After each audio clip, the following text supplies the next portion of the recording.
মই কি লিখিব পাৰিম 625 প্লাস 10 হয়নে লিখিব পাৰো নে 635 ক মই লিখিব পাৰো নে 625 প্লাস 10 হয়নে ইনটু আৰু 615 ক মই কি লিখিব পাৰো 615 ক মই লিখিব পাৰো 625 minus 10 লিখিব পাৰো নে হয়নে 625 ৰ পৰা মই যে minus 10 কৰি দিম কিমান পাম আমি 615 তাৰ পিছত কিমান আছে প্লাস 100 হয়নে তাৰ পিছত কিমান আছে ওপৰত 1/8 আছে বুজি পালো এখিনি মানে 635 মানে 625 প্লাস 100 ইনটু জাগাত ইনটু 615 মানে কিমান পালো 625 মাইনাস 10 হয়নে তো প্লাস জাগাত প্লাস দিলো তাৰপিছত কিমান পালো আমি 100 বুজি পালো এখিনি তো ভিতৰখিনি কিন্তু ফৰ্মুলাত আছে a plus b whole into a minus b আমি সকলোৱে জানো কি আছিল ফৰ্মুলাটো a square minus b square সকলোৱে জানো নহয় a মানে কিমান 625 হোল স্কয়াৰ মাইনাস b মানে কিমান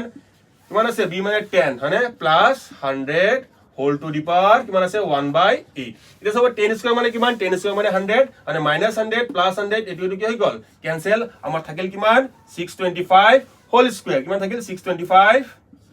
হোল স্কয়াৰ হয়নে তাৰ বাহিৰত কিমান থাকিল 1/8 এটোৰ লগত এটো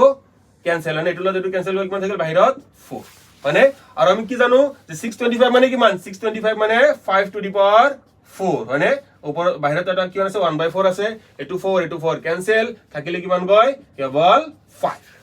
বুজি পালে নে এই কোশ্চেনটোৰ উত্তৰ কিমান পালো আমি 5 পালো